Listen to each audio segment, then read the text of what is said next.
अतुलित बलधामं हेमशैलापदेहं धनुजवन कृशानं ज्ञानिनाम् अग्रगण्यं सकलगुणनिधानं वानराणां धीशं रघुपति प्रिय भक्तं वातजातं नमामि वातजातं नमामि। श्री हनुमतये नमः।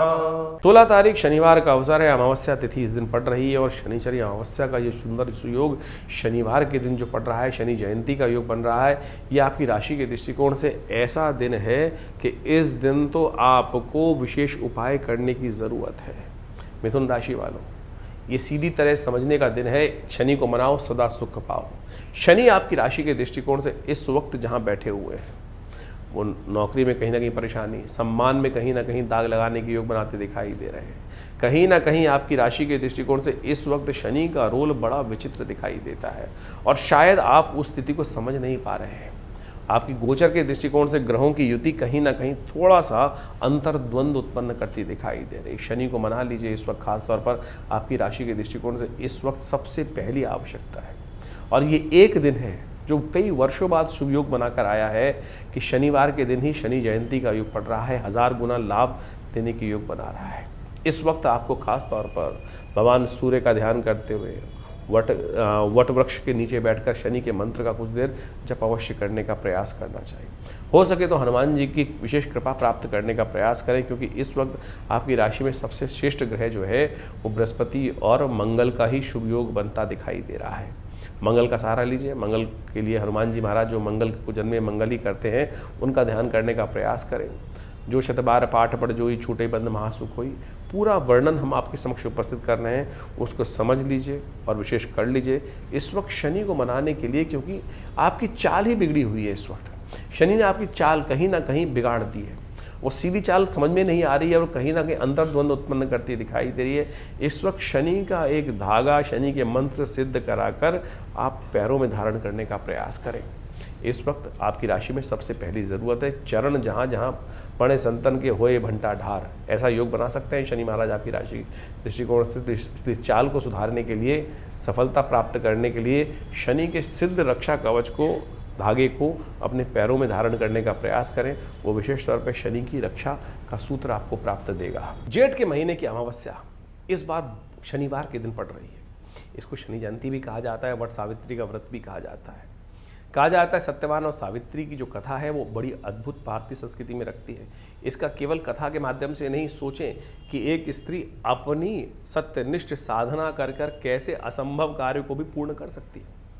आमतौर पे भारतीय संस्कृति में जो कथा मिलती हैं वो एक से एक किसी पुरुष की ही मिलती हैं कि उन्होंने साधना करी और उन्होंने अपने जीवन में अनेक प्रकार से अनेक मनोकामनाओं को पूर्ण करने का योग बनाया। लेकिन यहाँ सत्यवान सावित्री की कथा जो है वो असंभव को संभव करके दिखाती है कि स्त्री कैसे अपनी शक्ति से, अपनी भक्ति से यमराज तक को भी नतमस्तक कर सकती है और उनको बाध्य कर सकती है कि वो उनके आगे उनकी मनोकामनाओं को पूर्ण करने का योग बनाए। सत्यवान की जब मृत्यु हो गई, कहा जाता है सावित्री ने बड़ी श्रद्धा के साथ, आनंद भाव से, परमात्मा का स्मरण करते हुए एकाग्रचित्त भाव से वट के समान उस व्रत को पूरा किया। वट यानी ऐसा वृक्ष जो हिलता नहीं है, किसी आंधी अंधड़ में तस का मस नहीं होता, बड़े बड़े पेड़ उखड़ जाते हैं, लेकिन वट का जो पेड़ है, वट वृक्ष जो है वो ऐसा जड़मय होता है। कहा जाता है कि इस दिन पूर्ण श्रद्धा के साथ वट वृक्ष की पूजा कर लेने से, प्रार्थना कर लेने से, प्रदक्षिणा कर लेने से, जो केवल प्रदक्षिणा करना नहीं है, वट के समान साधना करने से, सब संकल्प होकर साधना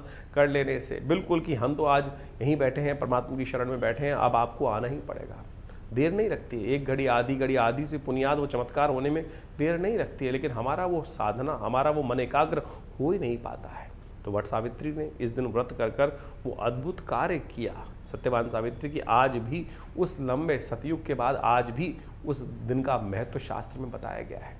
तो इसलिए इस दिन बड़ी श्रद्धा के साथ वट वृक्ष के नीचे जाकर दूध अर्पित करें, उनकी प्रदक्षिणा करें वट वृक्ष की, और साथ साथ उनको जित कहा जाता है कि अपने पवित्र पति की जीवन की समस्त परिवार के लोगों की सद्भावना के लिए, उनकी आयु की रक्षा के लिए इस दिन पूरी वट वृक्ष की पूजा कर उनके नीचे एक दीप जलाकर दूध अर्पित कर भगवान ब्रह्मा का सुंदर पूजन किया जाता है, भगवान विष्णु का सुंदर पूजन किया जाता है। समस्त अनिष्टों को दूर करने के लिए जो है वो विशेष तौर पर आयु प्राप्त करने के लिए, आशीर्वाद प्राप्त करने का सुंदर योग बनाया जाता है। इसके साथ साथ एक इस दिन का महत्व और भी है, शनि जयंती है। शनि जयंती के संबंध में आपको समझना चाहिए कि ये शास्त्र में जो अद्भुत कथाएं हैं, एक से एक बड़ी कथाएं हैं। इस दिन विशेष तौर पर शनि को प्रसन्न करने के लिए जो भी उपाय, शनि जयंती, शनि उत्पन्न हुए और शनि जो हैं, जो शास्त्र के दृष्टिकोण से कहा जाता है कि भगवान सूर्य के पुत्र हैं, छाया मार्तंड पुत्र जो हैं, वो अपने दृढ़ निश्चय के व्यक्ति हैं कि ऐसे ही होगा कार्य, ऐसे ही होगा, इसी प्रकार से कार्य करने के लिए, और वो अपने ही स्वभाव से चलते हैं। और कहा जाता है भगवान ने उनको दंडाधिकारी का दायित्व दिया है कि लोगों के द्वारा किए गए कर्म का जो न्यायाधीश के रूप में कार्य करना है वो उनके ही है। और दंडाधिकारी जो होता है ना, जो न्यायाधीश होता है, बड़ा ही निष्ठुर होता है, निष्ठुर होता है, वो पिघलता नहीं है। आपने जो किया है, जैसा किया है, उसका वो दंड देने का प्रभाव उसी के पास है। अगर वो दया करना शुरू कर दें तो फिर वो कैसे, लोग तो बड़ी जल्दी से किसी प्रकार से मीठी मीठी बातें बोलकर अपने जो समस्त कष्ट है उसे निवृत्ति के योग बना लेंगे, और ऐसे में दंडाधिकारी जो है वो अपने कार्य को सही नहीं कर पाएगा। तो शनि जो महाराज है वो आपके दंड को उस दंड के रूप में ही देखते हैं, उस कार्य के रूप से देखते हैं कि गलत किया है तो उसके गलत कार्य का गलत नतीजा ही जो है उसका भोगने को आपको तैयार रहना चाहिए। लेकिन कहा जाता है कि हर चीज़ के कहीं ना कहीं कुछ ना कुछ छोटे रास्ते भी होते हैं जिसके द्वारा हम उस जो अज्ञानता में किया गया कार्य, एक तो होता है ज्ञानपूर्ण कार्य किया गया, समझ बूझ के कार्य करने किया गया, एक होता है अज्ञानता में कई बार जो कार्य गलत हो गया, उससे निवृत्ति का योग कैसे बने, तो आराधना के द्वारा हम बना सकते हैं। इसलिए अनेक जो कथाओं को समझें। एक बड़ी अद्भुत कथा आती है पिप्पलाद ऋषि की। पिप्पलाद ऋषि जो थे वो विशेष तौर पर कहा जाता है बाल्यकाल में ही किसी बड़े दुर्भिक्ष के कारण से, अकाल पड़ने के कारण से परिवार से दूर हो गए थे। परिवार कहीं और जा रहा था, कई जगह उन ऋषियों के नाम अलग अलग रूप से बताए गए हैं, लेकिन पिप्पलाद कथा का निष्कर्ष यही है कि पीछे छूट गए थे। अकेले छोटे बाल अवस्था में ही लोग पलायन कर रहे थे पूरे ऋषि परिवार के द्वारा, तो वो कहीं पीछे छूट गए। और वो संयोग से वो पीपल के पेड़ के किस एक कोटर था, उसके अंदर ही वो वहीं रहे, और बाल्यकाल से ही उस पीपल के बाल जो फल होते हैं उन्हीं को उन्होंने भक्षण किया, कोपलों को ही खाया किसी रूप से, और वहीं से बड़े हुए। तप करने का ऋषि पुत्र थे, ऋषि के अंश थे, तो साधना भी हुई, तप भी हुआ, और वहीं रहते रहते एक दिन साधना करते करते उनको ज्ञान आया। नारद जी ने देखा बड़ा दिव्य बालक है, और नारद जी उनके गुरु बने और उनको साधना मार्ग पर आगे बढ़ाया। साधना भी पराकाष्ठा प्राप्त हुई। कहा जाता है कि नारद जी से उन्होंने एक बार प्रश्न किया कि महाराज मेरे जीवन में जो इतना कष्ट आया किस कारण से आया, तो नारद जी ने अपने ध्यान योग से देख के बताया कि ये तुम्हारा जीवन में जो कष्ट आया है वो शनि की दशा के कारण से आया है। कहा जाता है कि पिप्पलाद ऋषि को बड़ा क्रोध आया और उन्होंने अपने आवेश में आकर आकाश मार्ग पर शनि को देखा, और कहा जाता है शनि वहीं पर आकर सामने जो है उनके योग बल से जमीन पर आकर गिरे, और योग बल से जमीन पर जब आके गिरे तो उनके घुटने टूट गए। उस दिन से शनि जो है उनको पंगु कहा जाता है, दिव्यांग युक्त कहा जाता है शनि को। तब जब सब व्यवस्था बिगड़ी तब पिप्पलाद ऋषि ने उनके समक्ष कहा कि भाई आपके कारण से मेरे जीवन में कष्ट आया, मेरे गुरु का ऐसे वाक्य है, तो आप लोगों को कष्ट क्यों देते हैं। इतने में कहा जाता है कि संसारिक व्यवस्था को देखते हुए वहाँ ब्रह्मा भी वहाँ उपस्थित हुए। उन्होंने उस बात को शांत करने के लिए उस ज्ञान, दिव्य ज्ञान को दिया कि आप व्यक्ति अपने कर्म को अपने अनुसार करता है, और कर्म के शनि का इसमें कोई दोष नहीं है। जो कर्म जिस प्रकार से हुआ उसके कारण से शनि दंड देते हैं, और आपके पूर्व अर्जित कर्म के अनुसार से शनि ने आपके जीवन में जिस प्रकार का योग था वो निर्धारित किया, इसमें शनि का दोष क्या। तब उन्होंने अपने योग बल से कहा जाता है कि बड़ी मुश्किल से पिप्पलाद ऋषि को शांत किया। शनि वापस गए, लेकिन शनि एक आशीर्वाद दे के गए पिप्पलाद ऋषि को कि आज के बाद से जो महाराज पिप्पलाद का नाम लेगा, स्मरण करेगा, पिप्पलाद ऋषि का के मंत्र का जप करेगा, शनि उनको कभी दोष, उनके जो दोष से व्यक्ति शनि के दोष से तो कम से कम मुक्त हो जाएगा। तो इस दिन पिप्पलाद ऋषि का, ये भविष्य पुराण का वाक्य है, भविष्य पुराण की कथा है। ओम पिप्पलादाय नमः, इस मंत्र का स्तवन कर लेना चाहिए। बहुत छोटा सा मंत्र है, इसका मंत्र का स्तवन कर कर आप अनेक अनेक कष्टों को दूर करने का सुंदर योग बना सकते हैं। इसके अलावा एक और रास्ता है, शनि के तमाम दोषों को दूर करने के लिए शनि का एक दिव्य मंत्र है जो कहा जाता है शनि स्तोत्र। नमः कृष्णाय नीलाय शतिकंठ निभाय च, नमः कालाग्नि रूपाय कृतांताय च वै नमः। दशरथ की शनि स्तोत्र है, इसका जो भी नित्य प्रति स्तवन कर लेते हैं, और इस दिन शनि जयंती के दिन तो अवश्य इसका स्तवन यज्ञ करना चाहिए। हम विवेकानंद योगाश्रम में इस दिन जो हमारे सानिध्य में यज्ञ होने जा रहा है, शनि ग्रह शांति महायज्ञ, और साथ साथ शनि जयंती का जो उत्सव रहेगा उसमें हम पिप्पलाद ऋषि के इन मंत्रों का और साथ साथ शनि स्तोत्र का, शनि के बीज मंत्रों का सबका स्तवन कराएंगे। और इसके साथ साथ एक बहुत दिव्य कार्य करने जा रहे हैं कि शनि के मंदिर तो कहीं शास्त्र में वर्णित बहुत ज़्यादा बड़े रूप में नहीं आते हैं, कुछ कुछ जगह शनि के मंदिर एकाध शास्त्र में वर्णित आते हैं, लेकिन आज दुर्भाग्य ऐसा हो गया है कि हर चौथे गली के अंदर, हर चौराहे पे कहीं ना कहीं कोई शनि की मूर्ति आपको दिखाई दे जाती है। शनि भी सोचते होंगे कि मेरी पूजा करने की पद्धति कहाँ से लोगों ने बना दी, भगवान को छोड़कर लोग शनि की उपासना करने की तरफ बैठ गए हैं। शनि भी बेचारे सोचते होंगे कि किस प्रकार की स्थिति मचाती है।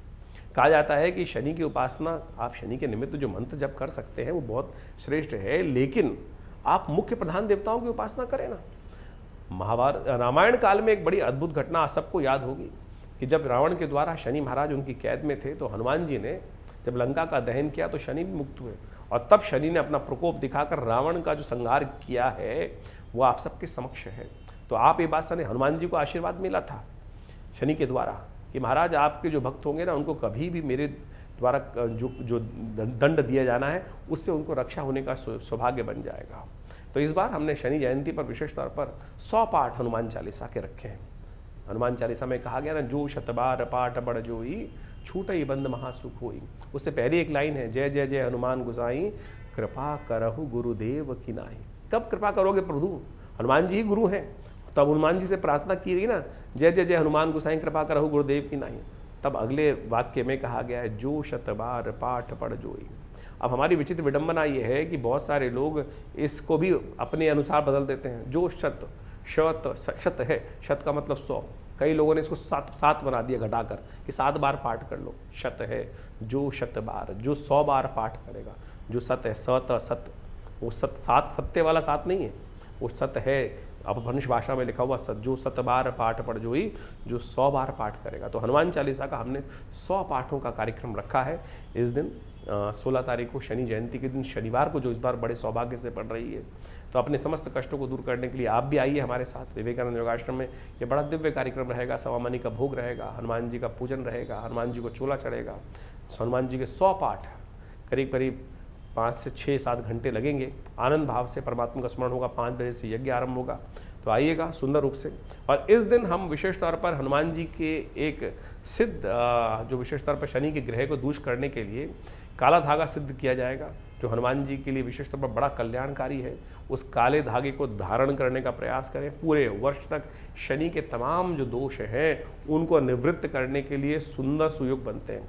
और हमने इन्हीं कार्यक्रमों में इस मंत्र से, शनि के स्तोत्र से, पिप्पलाद ऋषि के मंत्रों से, इन सब से सिद्ध कर कर ये हनुमान जी का जो विशेष तौर पर शनिदेव की कष्टों को दूर करने के लिए हनुमान जी के मंत्र से सिद्ध इन धागों का निर्माण किया है। आप भी अपने लिए, अपने घर के लोगों के लिए जिन पर शनि की ढैया चल रही है, शनि के बहुत सारे दोष चल रहे हैं, उनको इस धागे को धारण कराएं।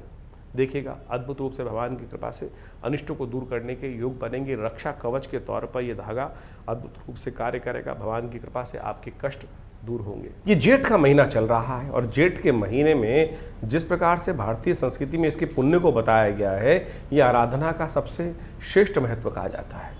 भारतीय संस्कृति में पंचांग के अनुसार से देखें तो वैशाख के बाद और आषाढ़ से पहले ये ग्रीष्म ऋतु का भयावह काल माना जाता है। इसमें 9 तपा भी आता है। 9 दिन ग्रीष्म ऋतु के सबसे जो भयंकर होते हैं वो इसी जेठ के महीने में आते हैं। तो इसलिए भारतीय संस्कृति में इस महीने को विशेष तौर पर बड़े शांत भाव से जीवन को चलाने के लिए कहा गया है। दोपहर में थोड़ी देर शयन करने का नियम शास्त्र में बनाया गया है। तो जिस प्रकार से कहा गया कि वैशाख में खेल, जेठ में जो है धूप में बहुत ज़्यादा बाहर नहीं निकलना चाहिए। 9 तपा के दिन जो ग्रीष्म ऋतु के अनुसार से भी सबसे श्रेष्ठ माने जाते हैं कि उसमें यदि गर्मी पड़ेगी तब आगे जाकर उस प्रकृति का भी आनंद पूर्ण प्राप्त करने के योग बनेंगे। जो है तमाम प्रकार की भारतीय संस्कृति में किसी भी प्रकार को पूरी तरह से उस वैज्ञानिक तथ्य को समझते हुए कार्य किए जाते हैं। और भारतीय संस्कृति के अनुसार से इस समय में सनातन पद्धति के अनुसार से भगवान हनुमान जी के लिए सबसे श्रेष्ठ काल माना जाता है। एक से एक बड़े उत्सव इस जेठ के महीने में आते हैं। वट सावित्री का व्रत अपने आप में ऐसा है कि जो आपकी आत्मसंकल्प शक्ति जो है उसके द्वारा असंभव से असंभव कार्य व्यक्ति कर सकता है। सावित्री स्त्री जिसको हम कहते हैं कि सबसे कोमल मानी जाती हैं, सरल मानी जाती हैं, और जब भारी कार्य करने के लिए उनको कहा जाता है कि आप पीछे हटें, आदमी करेंगे। लेकिन वट सावित्री का व्रत वो संस्कृति का एक ऐसा उदाहरण है कि असंभव कार्य जो सत्यवान की मृत्यु के बाद साक्षात यमराज से अपने पति को वापस ले आए सतीत्व का एक पराकाष्ठा का उदाहरण है, जिसको हमें समझना चाहिए। यानी आप अपने संकल्प के द्वारा कितना असंभव से असंभव, मृत्यु को एक ऐसा सत्य कहा गया है कि वो कटती नहीं है, लेकिन सत्यवान के जो यदि आप उदाहरण समझें, सावित्री ने अपनी साधना से, अपनी विशेष तौर पर अपनी साधना को आत्मशक्ति के बल पर यमराज तक को भी वहाँ नतमस्तक करा दिया और उनके यमपाश से मुक्त कराकर सत्यवान को वापस ले आते हैं। तो ये केवल आपकी साधना का चमत्कार है। उसी दिन विशेष तौर पर यदि भारतीय संस्कृति में देखें तो उस दिन एक पर्व होता है, शनि जयंती कहा जाता है। शनि दंडाधिकारी हैं और हमने अभी आपकी राशि के अनुसार से उसको प्रभाव को समझाया ही कि क्या प्रभाव आप पे पड़ने वाला है। तो शनि जयंती के दिन आप सब आनंद भाव से परमात्मा का स्मरण करने का सुंदर प्रयास करें। और हमने जैसा आपको बताया कि विवेकानंद आश्रम में आज भारतीय संस्कृति में, भारत के देश में एक बड़ा अजीब सा प्रभाव चल गया है कि लोग हर चौक पर शनि का पूजन बनाकर हर चौक पे कहीं ना कहीं शनि को रख देते हैं ले जाकर। ये यानी इस क्या स्थिति हम लोगों ने कर दी है। हमारे यहाँ पंचदेव उपासना की विधि बताई गई है सनातनियों में, और प्रधान देवताओं की उपासना करने में उनमें शिव भी आते हैं, शिव के अंश हमारे यहाँ विशेष तौर पर हनुमान जी माने गए हैं। तो हनुमान जी की सुंदर आराधना करें। हनुमान जी को स्वयं आशीर्वाद है शनि का कि जो उनकी आराधना करेंगे शनिदेव उन पर कभी भी अपना नेगेटिव प्रभाव, दुष्प्रभाव नहीं देंगे। ये साक्षात शनि महाराज ने, जब हनुमान जी ने उनको रावण की दासत्व से मुक्त कराया था, तो इसलिए हमने आश्रम पर बड़ी सुंदर तरीके से एक पद्धति विकसित करी है कि 100 पाठ जो शतबार पाठ पढ़ जोई छूटई बंद महासुख होई। तो इस शनि जयंती के दिन 16 मई के दिन, शनिवार के दिन ही शनि जयंती पड़ रही है। उस दिन शाम को करीब 5 बजे से सुंदर यज्ञ आरंभ होगा, शनि ग्रह शांति महायज्ञ, और उसके बाद पूरी तरह से 100 पाठ हनुमान चालीसा के 6-7 घंटे लगेंगे।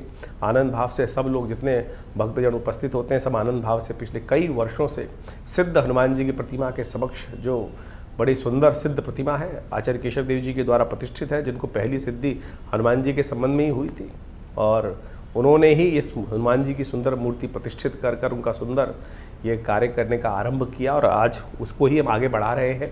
तो आप सब उस सुंदर यज्ञ में उपस्थित हों और अपने निमित्त, अपने कष्टों को निवृत्त करने के लिए जो कुछ भी कर सकते हैं, अपने वजन के बराबर अन्नदान, तेल का दान करने का प्रयास करें, और साथ साथ हनुमान चालीसा के सुंदर पाठ करने का प्रयास करें। हनुमान चालीसा के जैसे हमने कहा 100 जो शतबार पाठ पढ़ जो छूटे बंद महासु कोई, वो भी कर सकते हैं। इसके साथ साथ शनि स्तोत्र का पाठ सबसे श्रेष्ठ रहेगा। दशरथ के शनि स्तोत्र का पाठ इस दिन करना, पीपल का पूजन करना और तेल का दान करना, ये सब अनेक उपाय हैं जिनको आप कर कर अपनी समस्याओं का निदान कर सकते हैं और कष्ट का से निवृत्ति प्राप्त कर सकते हैं। देखिए, जीवन में भार है, हम कष्ट भोग के कर लें या अपने कष्ट जीवन में बड़ी मेहनत से कमाए हुए धन के द्वारा उसको दान करके उसी कष्ट की निवृत्ति भी कर सकते हैं। ये बहुत समझने की आवश्यकता है। एक बड़ी विचित्र बात समझ में आती है लोगों के, आज हम सोचने की ज़रूरत है कि दान किसको किया जाए।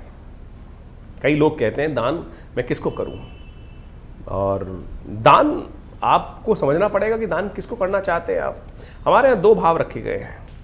एक तो विशेष तौर पर दान करने की व्यवस्था इसलिए बताई क्योंकि शनि का दान आमतौर पे कोई भी पढ़ा लिखा आदमी लेता नहीं है, और ब्राह्मण भी आजकल हिचकने लगे हैं कि शनि का नाम से दान करोगे, सतनाजे का मिला हुआ दान करने के लिए जाओगे तो पहले कहेगा भैया जो श्रेष्ठ ब्राह्मण होंगे, जो पूजा पाठ ज़्यादा करते होंगे, तो धन संपन्न युक्त होंगे, वो शनि के दान लेने से थोड़े से कतराते हैं।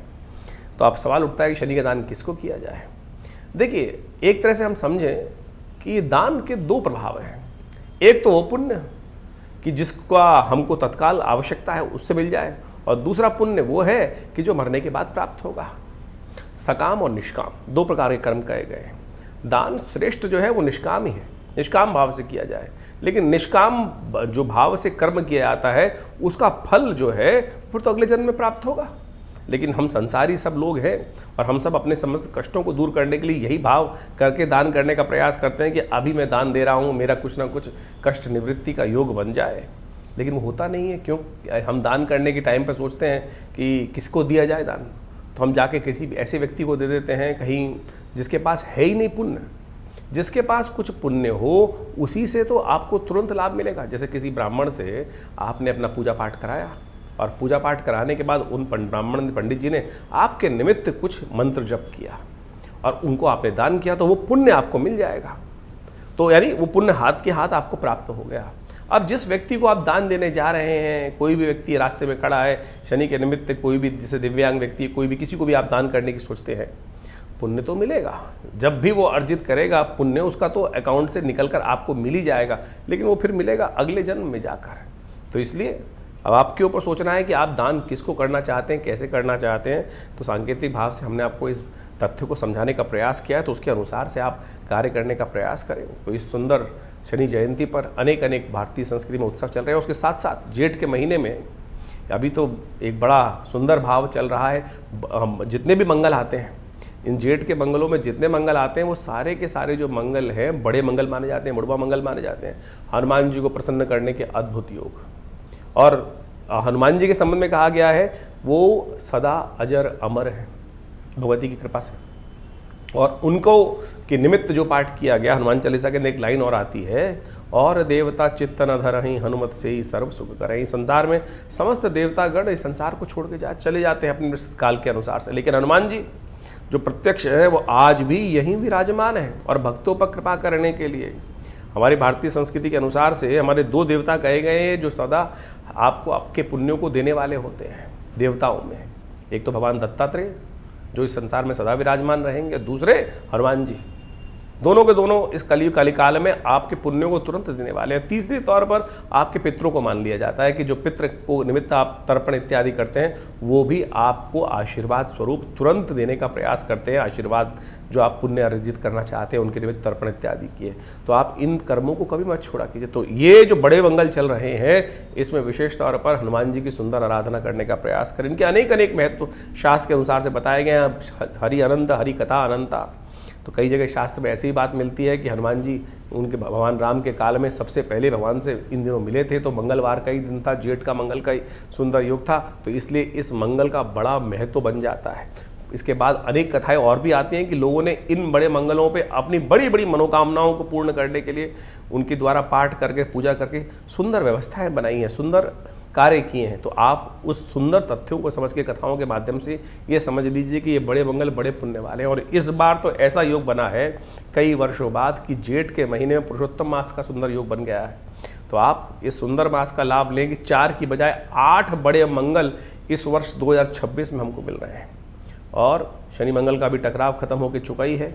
और ऐसे में शनि मंगल जब आमतौर पे हमने ज्योतिष गणनाओं के अनुसार से देखा कि शनि मंगल जब एक साथ होते हैं, आमतौर पे लोग को लगता है कि बड़ा भयावह योग बनता है, लेकिन इतना अनिष्ट नहीं करते हैं। लेकिन जब शनि मंगल पास पास होते हैं, एक राशि पीछे या एक राशि आगे होते हैं, तब ज़्यादा भयावह स्थिति उत्पन्न कर देते हैं। तो इसलिए जब तक ये यहाँ शनि महाराज के से एक राशि आगे मंगल चल रहे हैं और मंगल पूर्ण ताकत में आ गए हैं इस समय में, तो ये मान के चलें 20 जून तक ये बड़े मंगलों का योग भी बढ़ने वाला है। तो अपने परिवारजन की रक्षा के लिए, तो ऐसे में जो भयावह स्थिति, उठापटक का वातावरण अभी शांत होने दिखाई नहीं दे रहा है, कहीं ना कहीं कुछ ना कुछ उठापटक गलत प्रकार की होने के योग गलत तरह से फिर भी बन सकते हैं। तो उसके लिए अवश्य हर मंगल के मंगल कम से कम सुंदरकांड का पाठ, हनुमान चालीसा का सुंदर स्तवन अवश्य करने का प्रयास कीजिए। हो सके तो हमारे यहाँ कहा गया है कि रक्षा कवच धारण करना चाहिए हर वक्त।